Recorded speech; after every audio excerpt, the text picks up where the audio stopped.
Саясаттану пәні дәріс 12-ші саяси сана мен саяси идеология. Жоспарда қарастыратын сұрақтар саяси сана, түсінігі, функциялары, формалары мен деңгейлері, идеология ұғымы, оның қызметі, идеологияның негізгі түрлері. Саяси сана дегеніміз өмірдегі саяси қатынастарды бейнелейтін, оларды түсініп сезінетін, адамдардың әртүрлі саладағы іс-әрекеттеріне бағыт бағдар беретін әлеуметтік сезімдер, түсініктер, көзқарастар жиынтығы. Қоғамдық сана мемлекеттің қоғамның саяси жүйесінің пайда болуымен бірге дүниеге келген көзқарастар жиынтығы. Қоғамдық сананың түрлеріне саяси сана, құқықтық сана, діни сана, ұлттық сана, таптық сана, экономикалық сана, таптық, құлдық сана және тағы басқа жатады. Саяси сананың деңгейлеріне келсек, қарапайым деңгейі, теориялық деңгейі, эмпирикалық деңгей болады. Қарапайым деңгейі саяси өмірге қатысты қоғамдық пікірдің күнделікті жағдайы, саясаттың тереңіне бойламай, себеп салдарына сараламай, көбіне сыртқы бейнелеріне байланысты қорытынды жасайды. Теориялық деңгейіне келсек, ол саяси өмірді өзгерту, дамыту, жаңаша құруға бағытталған саяси тұжырымдамалардан, идеялар мен тұжырымдардан тұрады. Эмпирикалық деңгейіне келсек, саяси қайраткерлер практикалық саяси өмір процесс жиынтықтағы саяси идеялар түрінде көрінеді. Кейбір маңызды идеялар мемлекеттік саяси және қоғамдық қайраткерлерінің сөздерінде, бұқаралық ақпарат құралдарының жарнамаларында көрініс табады. Саяси сананың функцияларына келетін болсақ, танымдық, реттеушілік, бағалау, ұйымдастыру, ұжымдық, болжамдық, коммуникативтік, тәрбиелік және идеологиялық функциялары болады. Танымдық қызметіне келсек, адамдарға саяси ақпаратты игеруге, айналадағы саяси шындықты талдауға көмектеседі. Реттеушілік қызметі саясатқа араласуға қатысты идеялар, көзқарастар, сезімдер және тағы басқа бағыт-бағдар береді. Бағалау қызметі саяси өмірге нақты саяси оқиғаларға қатысты көзқарас, пікір, ұстаным қалыптастыруға ықпал етеді. Ұйымдастыру қызметі отандық құндылықтар, идеялар, көзқарастар негізінде қоғамның әлеуметтік топтарының біріктіруге жәрдемдеседі. Болжамдық қызметі саяси процестің мазмұны мен сипатын болжауға негізін жасайды. Болашақ саяси қатынастар туралы ақпарат алуға мүмкіндік береді. Коммуникативтік қызмет қоғамда саяси қарым-қатынасты қамтамасыз етеді. Жалпы идеология сөзі гректің ой, пікір, ілім, сөз деген мағынасынан білдіреді. Идеология ілім, қоғамдық сана. Идеология адамдардың үлкен әлеуметтік топтарының іс-әрекетіне бағыт-бағдар, солардың мақсат мүдделерін білдіретін және қорғайтын идеология мен көзқарастар жүйесі. Ғылыми айналымға әдебиетке француз ғалымы және философы Дестют де Трасси енгізген. Оның пікірінше, идеология саяси өмірдің берік негізін орнатуға мүмкіндік беретін идеологиялар туралы ілім.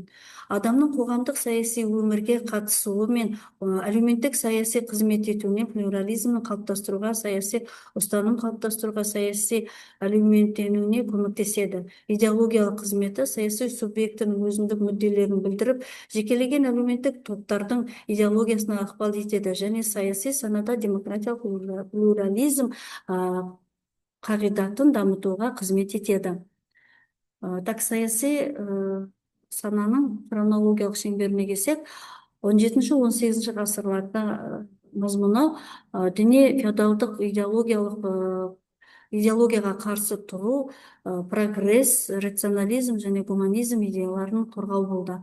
Ал келесі 19-20 ғасырларда әртүрлі либералдық және коммунистік идеялар пайда болды. 20 ғасырда идеология ұғымын таптар мен әлеуметтік топтардың мүддесін білдіретін көзқарастар тұрғысында қолдауға жатты. Идеология адамдарды біріктіріп, топтастырып және басшылықтың құралы. Саяси қатынастар саласында саясат субъектілерінің іс-әрекетіне бағдар береді, еркін қалыптастырады, саяси қызметке ұмтылдырады және белсенділігін арттырады. Идеология сезім туындыратын нышандар жиынтығы. олар адамдар мен топтардың іс-әрекеттерінен мән мағына беріп күшейтеді және асқақтатады. Мысалы, отан үшін, ұлт үшін, халық үшін адамдар ғажап ерлік жасап өзін өзі құрбан етуге дейін баратындығы туралы айтады. Идеология қайда қалыптасады?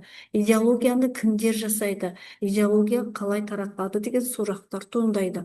Идеология қайда қалыптасады? Жүйеленген түрде саяси идеология партия бағдарламаларында, декларацияларында, манифестерінде, жарғыларында және түрлі насихаттық құжаттарда қалыптасады. Идеологияны кімдер жасайды? Идеологияны қоғамның білімді өкілдері, идеолог, саясатшылар, философтар, әлеуметтанушылар, заңгерлер, экономистер, ақын, жазушылар және тағы басқалар жасап шығарады. Идеология қайда таратылады? Ол ақпарат құралдары арқылы таратылады, халықтың санасына сіңіріледі. Идеологияны танымдық, бағдарламалық, жұмылдыру, іске тарту, амортизациялық және бағалау деген өзінің бағыттары бар. Танымдыққа ол саяси жүйені, саяси өмірді суреттеп түсіндіреді. Бағдарламалық ол қоғам, әлеуметтік процесс, билік және тағы басқа туралы мағлұмат беріп, адамның іс-әрекетіне бағыт-бағдар көрсетеді. Қоғамның мақсат мүдделерін айқындап, әлеуметтік топтарды оларды іске асыруға жұмылдырады. Әлеуметтік шиеленістерді бәсеңдетеді және сәтсіздікке ұшыраған жағдайда қайтадан күш жинап, қайта серпілуге шақырады, амортизация. Ал бағалау үстемдік етіп отырған қоғамдық тәртіпке белгілі бір көзқарас қалыптастырады.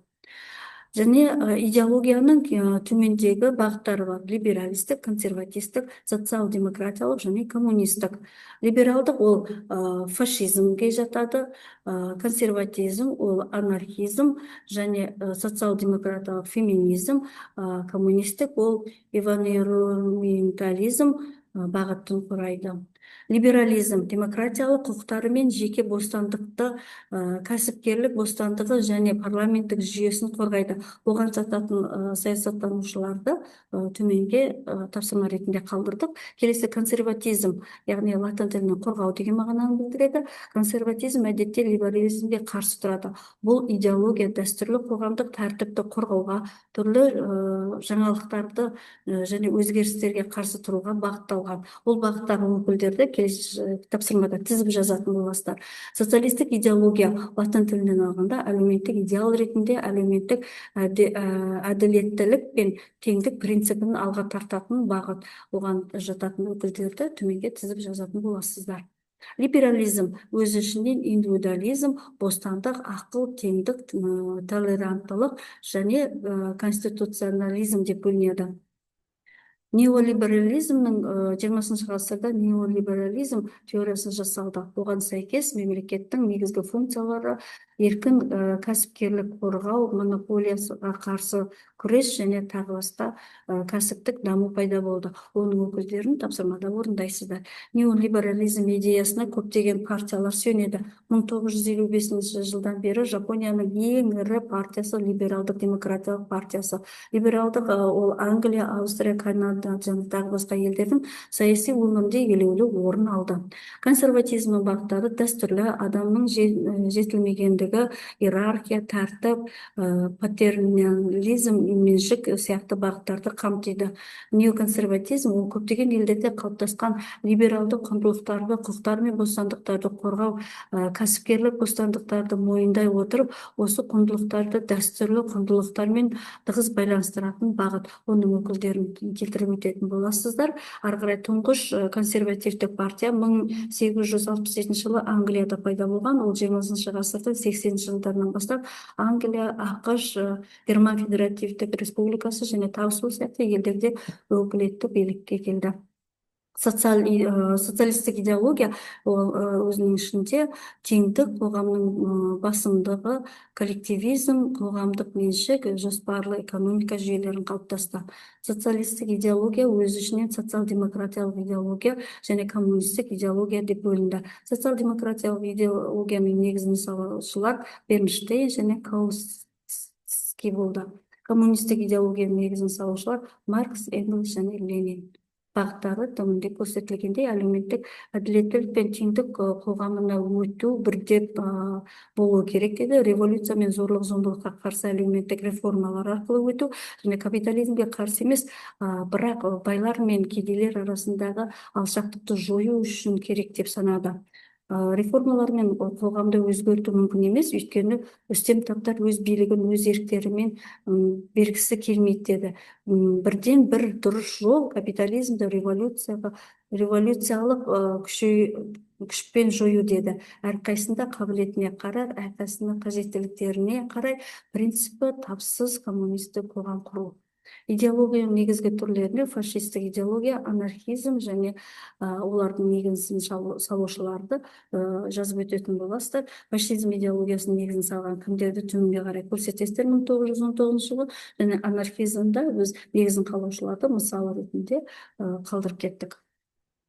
Назарларыңызға рахмет.